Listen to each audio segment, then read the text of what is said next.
Magandang tanghali, umaga, gabi sa inyong lahat mga ka-LGF. Back again sa makabagbag damdamin nating action.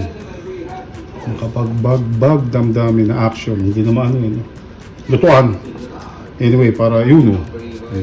Wow, ganda. Para kay birthday girl. Birthday kasi ng asawa ko ngayon. Anyways, happy birthday, mami. Masubukan natin ulit magluto kasi tagal ko nang hindi napaglulutuan kayo. Ito, alam ko wala pa ako dito. So, gawa tayo ngayon ng subukan natin gumawa ng chili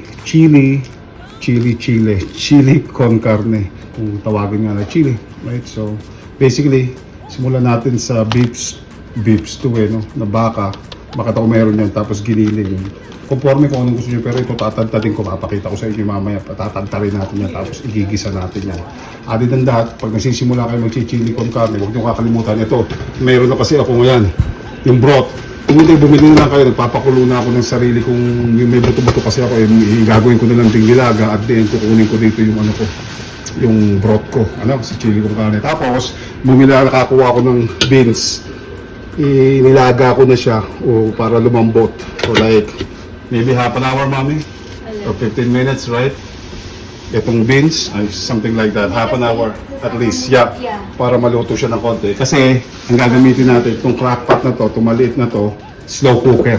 So basically, magigisahan action tayo. Okay? Subaybayan ninyo yung mga susunod, ipapakita ko sa inyo yung mga step natin itong susunod, okay? Slow cook natin to chili con carne. So basically, mga kael, nakita nyo kung pinaliit ko pa ng konti, chinachak ko pa yung yung beef.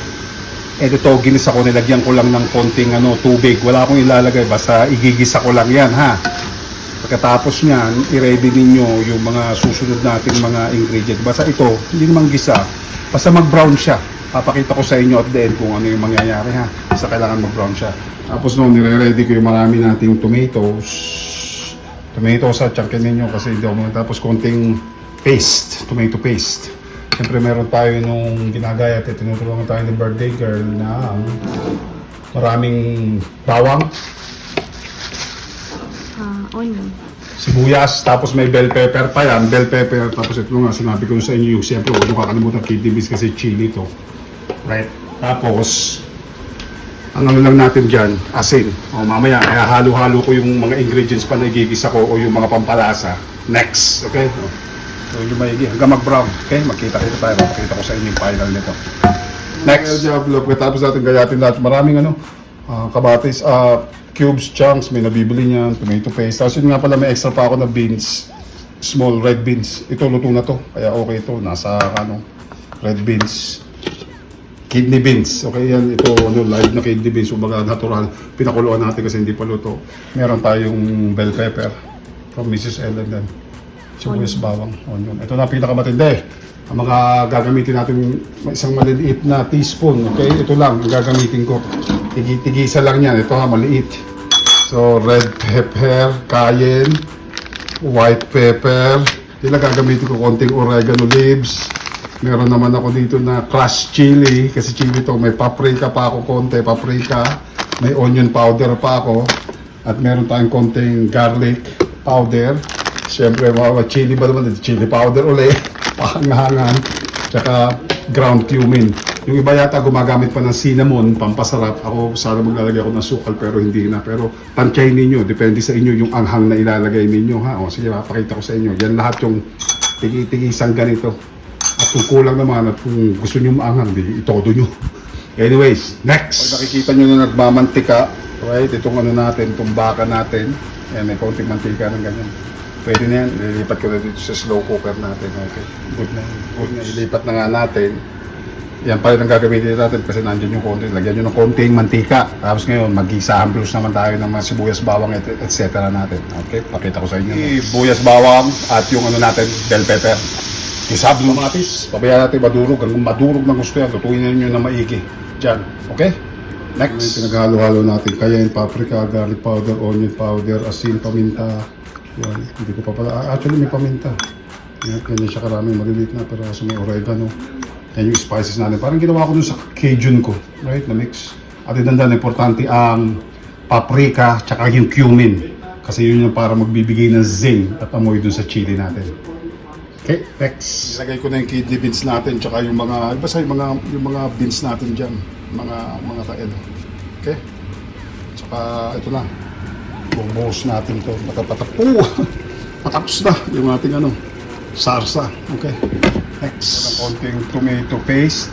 At ilagay ko na yun. Kung nakikita ninyo yung natin. Yung mga powder natin.